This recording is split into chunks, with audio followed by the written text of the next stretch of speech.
Hi friends, welcome back to Vishwas world. అందరూ ఎలా ఉన్నారు? మనము కొన్ని టెక్నిక్స్ యూజ్ చేసి సేవింగ్స్ కనుక చేసుకుంటే మనం చేసుకున్న సేవింగ్స్ని ల్యాక్స్లోకి చేసుకోవచ్చు. తర్వాత నెక్స్ట్ వచ్చేసి దాన్ని వెల్త్గా కూడా కన్వర్ట్ చేసుకోవచ్చు. అది ఎలాగా అన్నదైతే ఈ వీడియోలో అయితే చూద్దామండి. వీడియోలోకి అయితే వెళ్ళే ముందు నాదైతే ఒక చిన్న రిక్వెస్ట్ అండి, వీడియోని అయితే పూర్తిగా చూడండి. ఒకవేళ వీడియో కనుక మీకు నచ్చింది అనుకుంటే కనుక అప్పుడు వీడియోని అయితే లైక్ చేయండి. వీడియోలో ఏదైనా యూస్ఫుల్ ఇన్ఫర్మేషన్ ఉంది అని మీకు అనిపిస్తే కనుక నా ఛానల్ అయితే సబ్స్క్రైబ్ చేసుకోండి. నా ద్వారా మీరు మనీ సేవింగ్స్కి సంబంధించిన ఎన్నో విషయాలు అయితే తెలుసుకుంటారు. ఇంకా వీడియోలోకి అయితే వెళ్ళిపోదామంటే, మనము ఏ టెక్నిక్స్ యూజ్ చేసి సేవింగ్స్ అనేవి ప్లాన్ చేసుకోవాలి అన్నదైతే చూద్దాము. ఫస్ట్ ఇంపార్టెన్స్ దేనికంటే కనుక హౌస్. అది మనం అద్దె ఇంట్లో ఉంటున్నామా లేదా సొంత ఇంట్లో ఉంటున్నామా అన్నదైతే ఇంపార్టెంట్. అది మనము ఓన్ హౌస్లో ఉంటున్నాం అనుకోండి, వెల్ అండ్ గుడ్. కానీ లేదు అద్దె ఇంట్లో ఉంటున్నాం అనుకోండి, అప్పుడు మనకి ఏదైనా ఓన్ హౌస్ తీసుకోవడానికి ఏమైనా ఛాన్స్ ఉందా అని చెప్పి చూడండి. అలాగా ఓన్ హౌస్ తీసుకోవడానికి ఛాన్స్ అంటే లోన్ ఏమైనా తీసుకొని మనం ఓన్ హౌస్ తీసుకోవచ్చా, మన శాలరీ మీద లోన్ ఏమైనా వస్తుందా. అది మనం ఇంట్లో ఇద్దరు పర్సన్స్ ఉన్నారనుకోండి, ఇద్దరు జాబ్ చేస్తున్నారు, ఒక పర్సన్కి వచ్చే శాలరీ మీద రాదు అనుకోండి లోను, అప్పుడు ఇద్దరు పర్సన్స్ ఈ శాలరీస్ కలుపుకుంటే ఏమైనా లోన్ వస్తుందా. అలాగా ఎలాగోలాగా చూసుకొని ఓన్ హౌస్ తీసుకోవడానికి ట్రై చేయడం. ఏదైనా మన ఇంట్లో ఏదైనా గోల్డ్ ఉంటే ఆ గోల్డ్ ఏదైనా బ్యాంక్లో పెట్టి అలాగా వచ్చిన డబ్బులతో మనం ఇల్లు కొనుక్కోవడానికి ఏమైనా ఛాన్స్ ఉందా, అలాంటివి చూడడం. అదే కనుక చిన్న చిన్న వ్యాపారం కనుక ఏమైనా చేస్తున్నట్టయితే కనుక వాళ్ళకి లోన్ రావడం చాలా కష్టమైపోతుంది. ఎందుకంటే వ్యాపారం కదా. సో అందుకని అలాగా లోన్ రావడం కష్టమైనప్పుడు అప్పుడు కూడా మనం ఏమీ నిరాశపడక్కర్లేదు. అప్పుడు కూడా మనము సొంత ఇల్లు కట్టుకోవడానికి కానీ ఛాన్స్ ఉంటుంది.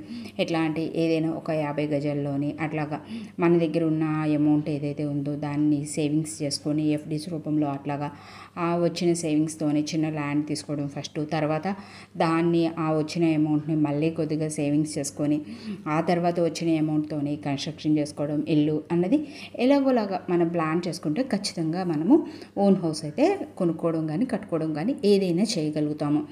అది తర్వాత ఏంటంటే మనము సేవింగ్స్ని ఎలా ప్లాన్ చేసుకోవాలంటే స్ప్లిట్ అండ్ సేవ్. అంటే మనం చేసే సేవింగ్స్ ఏవైతే ఉన్నాయో అవి అన్నీ కూడా ఒకే చోట చేయకుండా దాన్ని విడదీసి సేవింగ్ అనేది చేసుకోవాలి. అందులోని ఫస్ట్ మనం దేనికి ఇంపార్టెన్స్ ఇవ్వాలి అంటే కనుక ఫస్ట్ మనము మస్ట్ అండ్ షుడ్గా ఇంపార్టెన్స్ ఇవ్వాల్సింది చేయాల్సింది ఏంటంటే ఇన్సూరెన్స్. అది ఒకటి మనం వెల్త్ని గ్రో చేసుకోవచ్చు. తర్వాత మనకి ఇన్సూరెన్స్ వచ్చేలాగా ఏదైనా పాలసీ తీసుకోవడం. తర్వాత నెక్స్ట్ ఏంటంటే ఫ్యామిలీకి హెల్త్ ఇన్సూరెన్స్ ఉందా లేదా అన్నది చూసుకోవాలి. ఈ కంపల్సరీ ఈ రెండింటికి కూడా మనము సేవింగ్స్ అనేవి మనం చేసే సేవింగ్స్లో ఎంతో కొంత మనకి కుదిరినంత సేవింగ్స్ అనేవి ఇందులోని కంపల్సరీ చేయాల్సిందే. తర్వాత నెక్స్ట్ వచ్చేసి మ్యూచువల్ ఫండ్స్ అలా స్టాక్స్ ఇలాంటి వాటిల్లో కూడా మనము సేవింగ్స్ అనేవి స్టార్ట్ చేసుకోవాలి. ఎందుకంటే మ్యూచువల్ ఫండ్స్లోని ఎందుకు చేసుకోవాలంటే కనుక కొద్దిగా మ్యూచువల్ ఫండ్స్లోని కొద్దిగా ఇంట్రెస్ట్ అనేది ఎక్కువ వస్తుంది కాబట్టి, రిటర్న్స్ అనేవి ఎక్కువ వస్తాయి కాబట్టి ఈ మ్యూచువల్ ఫండ్స్లో కూడా చేసుకోవడం. తర్వాత స్టాక్స్లో మన దగ్గర 100 రూపాయలు లేదా 200 రూపాయలు ఉన్నప్పుడు వాటిని మనము ఏ టిఫిన్స్ అట్లాగా చేస్తాం కదా, ఆ క్రేవింగ్స్ ఉన్నప్పుడు అట్లాగా ఆ చేసే అమౌంట్ కూడా మనము స్టాక్స్లో వాటిలో ఇన్వెస్ట్ చేసుకోవచ్చు. అది 50 రూపాయలైనా సరే, 70 రూపాయలైనా, 100 రూపాయలైనా అలాంటి పనులు చేసినప్పుడు ఆ ఖర్చులు మానుకొని స్టాక్స్లో ఇన్వెస్ట్ చేసుకోవడం అలవాటు చేసుకుంటే కనుక అది కూడా మంచి రిటర్న్స్ అనేది తెస్తుంది. కానీ అది లాంగ్ టర్మ్లోనే అన్న విషయాన్ని అయితే గుర్తుపెట్టుకోవాలి. అంతేగాని మనం కొన్ని స్టాక్స్ తగ్గిపోతున్నాయి అని చెప్పి వాటిని సేల్ చేసడం అలా చేయకుండా ఒకసారి ఒక 100 రూపాయలు పెట్టి ఒక స్టాక్ కొన్నామంటే అది లాంగ్ టర్మ్ అలాగా వదిలేయడమే. ఖచ్చితంగా రిటర్న్స్ అనేది లాంగ్ టర్మ్ వదిలేస్తే వస్తుంది. తర్వాత నెక్స్ట్ వచ్చేసి ఒకవేళ గర్ల్స్ కనుక ఆడపిల్లలు కనుక ఉన్నట్లయితే కనుక SSY అంటే సుకన్య సమృద్ధి యోజన, లేదు ఒకవేళ మగపిల్లలు అయితే కనుక PPFలు కట్టుకోవడం. తర్వాత నెక్స్ట్ వచ్చేసి స్కిట్స్లో కూడా మనం అమౌంట్ని కట్టుకుంటూ దాంట్లో కూడా సేవింగ్స్ చేసుకోవడం. తర్వాత నెక్స్ట్ వచ్చేసి ఎంతో కొద్ది గొప్ప బంగారం కొనిపెట్టుకోవడం.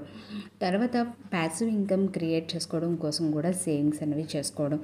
తర్వాత నెక్స్ట్ వచ్చేసి మనం ఏంటంటే ఈ సంవత్సరం కొద్దిగా అమౌంట్ ఒక 1000 రూపాయలు సేవింగ్స్ చేస్తున్నామంటే నెక్స్ట్ ఇయర్ ఒక 1500కైనా సేవింగ్స్ అనేవి పెంచుకోవడం. ఇవన్నీ మనం చేసినట్టయితే కనుక ఈ టెక్నిక్స్ మనం సేవింగ్స్లో కనుక యూజ్ చేసినట్టే కనుక అప్పుడు మనం ఖచ్చితంగా మన సేవింగ్స్ని ల్యాక్స్లోకి మార్చుకునే అవకాశం అయితే ఉంటుంది. ఫర్ సపోజ్ మనము నెలకి వచ్చేసి ఒక 6,000 రూపాయల వరకు మనం సేవింగ్స్ చేస్తున్నాం అనుకోండి. అప్పుడు మనం సేవింగ్స్ అనేవి ఎలా ప్లాన్ చేసుకోవాలంటే, ఒక 1,000 రూపాయలు ఇన్సూరెన్స్కి, అది మనం వెల్త్ని గ్రో చేసే ఇన్సూరెన్స్ ఏవైతే ఉన్నాయో వాటిని కట్టుకోవడానికి ట్రై చేయడం. తర్వాత ఇంకొక 1,000 రూపాయలు వచ్చేసి ఫ్యామిలీ హెల్త్ ఇన్సూరెన్స్ కట్టుకోవడం. మనము 1,000 రూపాయలు ఫస్ట్ ఇన్సూరెన్స్ కట్టుకుంటాం కదా, ఎండోమెంట్ పాలసీ అలాంటి వాటికి. అలా కట్టుకున్నప్పుడు మనకి సంవత్సరానికి వచ్చేసి 12,000 అవుతుంది.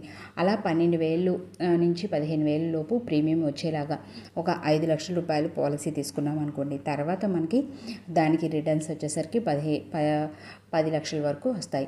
అది 15 సంవత్సరాలకి అలాగా మనం పీరియడ్ పెట్టుకున్నట్టయితే.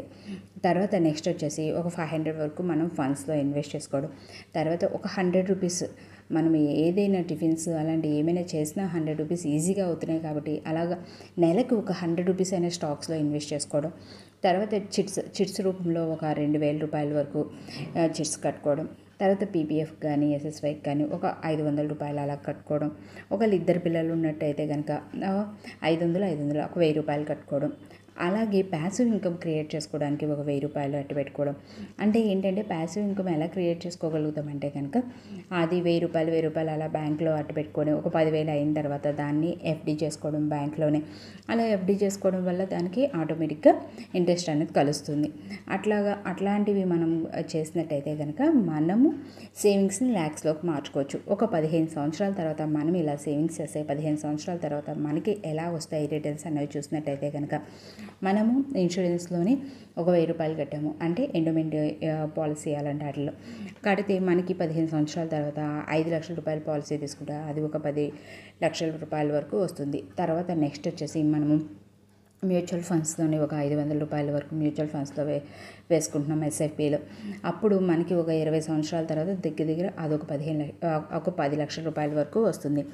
తర్వాత నెక్స్ట్ వచ్చేసి మనం చిట్స్ రూపంలో కూడా సేవింగ్స్ చేసుకుంటున్నాం కదా, అలా చేసుకునే సేవింగ్స్ వచ్చేసి ఒక 4 లక్షల రూపాయల వరకు వాటిని చేసుకోవచ్చు. తర్వాత నెక్స్ట్ వచ్చేసి మనము ఎస్ఎస్వైలో వాటిల్లో కడుతున్నాం కదా, అవి వచ్చేసి ఒక 3 లక్షల రూపాయల వరకు చేసుకోవచ్చు.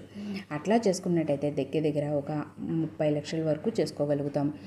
ఈ విధంగా మనము సేవింగ్స్ అనేవి ప్లాన్ చేసుకుంటే మనం చేసిన సేవింగ్స్ ఏవైతే ఉన్నాయో వాటిని మనము ల్యాక్స్లోకి మార్చుకుంటున్నాం. తర్వాత దాంతోపాటు మనము దీన్ని వెల్త్గా క్రియేట్ చేసుకునే అవకాశం కూడా ఉంటుంది. వెల్త్ అంటే నా ఉద్దేశం ఏంటంటే ఏదైనా ప్రాపర్టీ కొనుక్కోవడానికి, అలా కొన్న ప్రాపర్టీ నుంచి మనకి నెల ప్యాసివ్ ఇన్కమ్ వస్తుంది కదా, అంటే అది ఇల్లు కొన్నాము అద్దెలు వస్తున్నాయి అలాగా. ఇదండి ఈరోజు వీడియో. సేవింగ్స్ అనేవి ఏ టెక్నిక్స్ యూజ్ చేసి సేవ్ చేసుకుంటే మనం ల్యాక్స్లోకి మార్చుకోవచ్చు అన్నది. నా వీడియో కనుక మీకు నచ్చినట్టయితే లైక్ చేయండి, షేర్ చేయండి, సబ్స్క్రైబ్ చేయండి. Thanks for watching.